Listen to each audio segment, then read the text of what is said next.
And welcome back to episode 3 of this scuffed Ultimate Iron Man RuneScape series.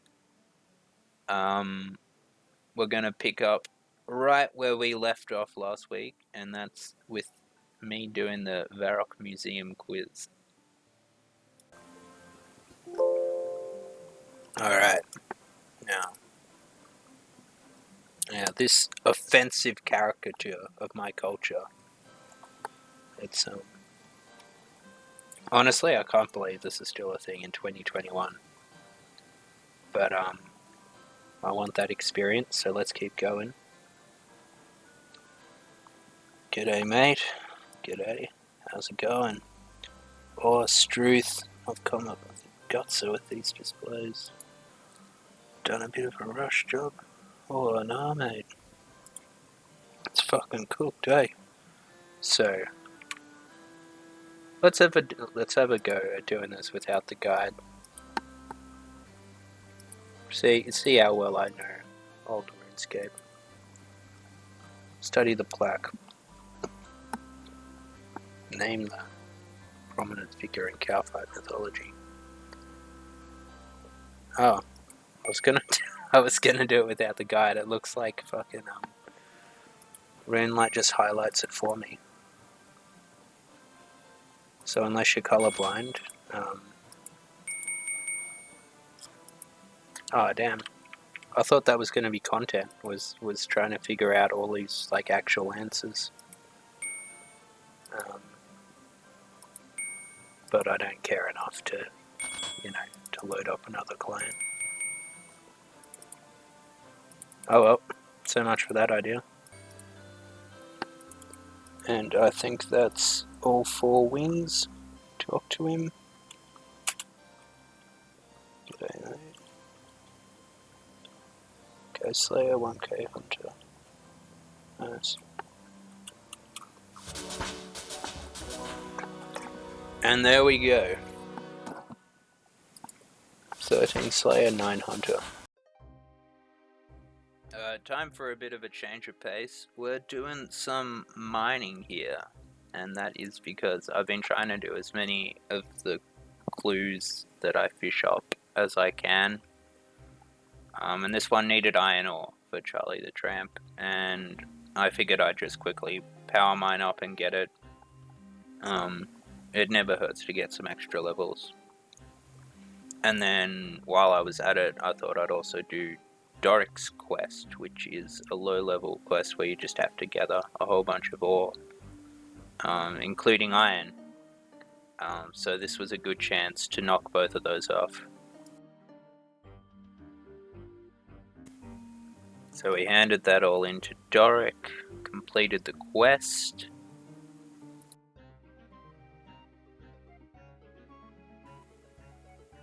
And then we went back to Varrock to turn in the clue. Now, this is where something truly unexpected happened that would, unironically, change the course of the account forever.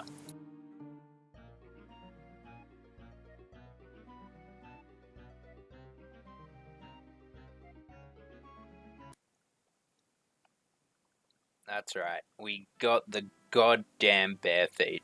Probably one of the best, maybe after the parrot on the shoulder, and arguably the mole slippers, but definitely one of the top tier cosmetics that you can get from a beginner clue. And probably, to be honest, one of the best cosmetic items in the game. God, just look at those things. I'm used to doing a lot of things barehanded, but now I'm going to be doing them barefooted as well. But no, they're great. I'm pleased to have them. And it actually really does change the intended course for this account, because the big advantage up till now has been that I've had nothing really to lose. I've had my mithril scimitar, and that's about the highest value item I've had, which has meant that I can run into the wilderness and carelessly toss my life around. But now suddenly we have something to live for. The stakes have been raised. And so I need to be a lot more strategic with how I preserve myself and hold on to my items. And I think also in terms of skilling, now I really want to get construction up. So I can build the storage in the player-owned house to at least put some of the clue items in the treasure chest. And I think that's about 46 construction. So that's gone from some vague goal in the back of my mind to one of the immediate priorities of the account. And I didn't know what else to do after that. I was still a bit giddy with the thrill of getting the bare feet, so I decided to head over to the chicken pen and work on my bird task. Because, we still desperately need some feathers. Chickens are birds, so you're quite literally killing two birds with one stone. Or, in this case, the beginner training arrows, because I decided to try and get a little bit of range up. But the big thing moving forward is if I'm going to train construction, I'll probably want to do that through mahogany homes. And for that to be effective, I really want to have more of the teleport magic unlocked. At least teleport to Falador, which I think is level 37 magic.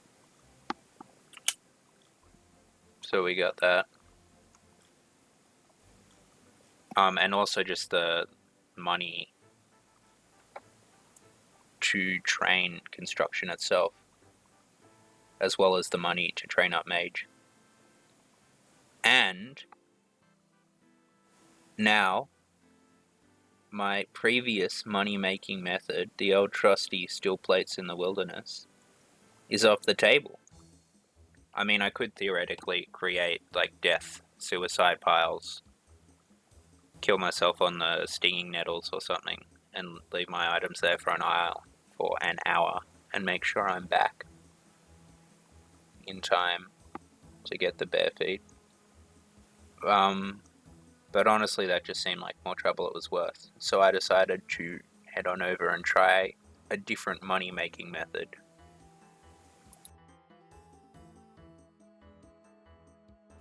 So yeah, we're going to be heading into the Alcarid and trying out the agility pyramid. I didn't do this before, partly because I still only have 20 HP. But, we'll see how it goes. I'll bring some food with me. And you can see I'm also stocking up on all of the other desert paraphernalia I'll need. The robes and the water skin. Everything I'll need to slip, slop, slap and stay sun smart. Quick stop off at the Bottle-O in Polnovich just to pick up a few more wine as a good cheap source of food, and we won't be doing any combat, so we don't need to worry about the stats being lowered. Another challenge that I hadn't really thought about from the production side of things, but it's actually a pretty major one, and that's trying to decide what level of game knowledge I want to pitch my narration and explanations at. I mean, because obviously if you've played this game for even a moderate length of time, me sort of doing a step-by-step of exactly what the agility pyramid is just going to be inane more than anything, maybe a bit condescending. But on the other hand, if you're not as familiar with this game, maybe it could be helpful. Why have I decided to walk out into the middle of the desert and run up and down this ancient relic? So I figure it's a bit of a balancing act, and one that I probably won't always pitch perfectly. But yeah, anyway, this is the agility pyramid. It's a big old block pyramid out in the middle of the desert. It's another way of training up your agility, and we actually have a half decent agility level thanks to all of the side XP we've been getting from fishing.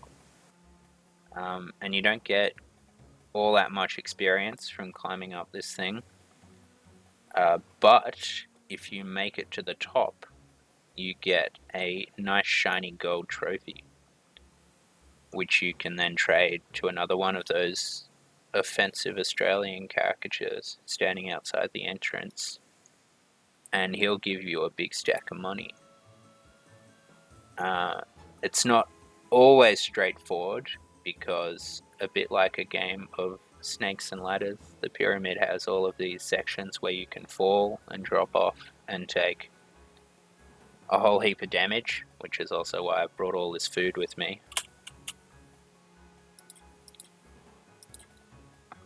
But it seems like a pretty viable way for an Iron Man in the early game to make some decent money, because you don't need all that much apart from some food and your own agility level.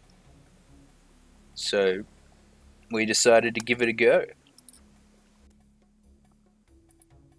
And let me tell you, my friends, this ended up working an absolute treat. I was pleasantly surprised by how painless it was. I mean, I did go through a fair bit of food, especially because I did have lower hit points and I had to leave a few times and go backwards and forth. I found out in the next town over you can actually buy ice cream, or something like ice cream, which doubles as a hydration source as well as food. So it ended up being very effective.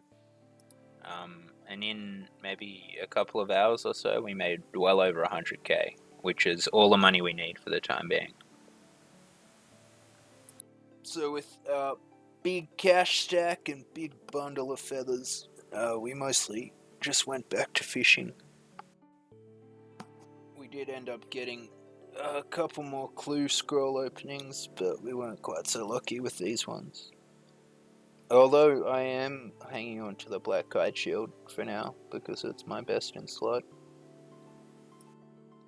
Did a few more entry-level quests. I actually got an XP book, which I wanted to use on Herblore, but I couldn't because I hadn't started Druidic Ritual. So here I am collecting all the meats. It seemed like as good of an excuse as any to get that one knocked out of the way.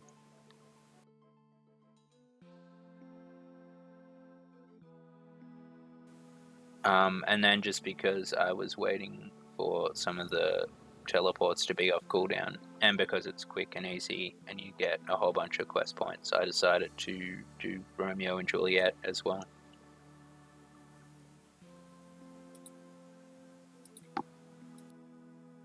Secret tip for this quest is that you can actually drop trick Juliet's love confession letter to Romeo and get multiple copies.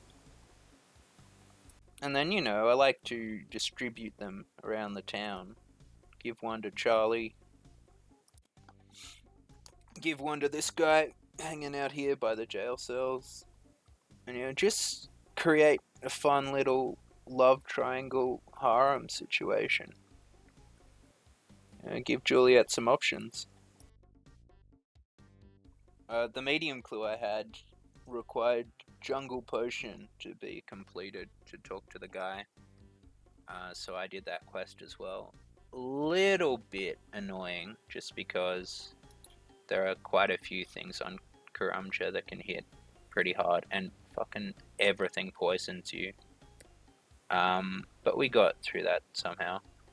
And while we were on Karamja anyway, I just did Pirate's Treasure, which is the free-to-play quest, and it's very quick and easy. Although I kept messing up the thing with the customs, so I had to go back and forth quite a few times. Maybe not all that quick and easy. Anyway, we did that as well. just to round off this sort of low-level questing spree that we've been on in this video.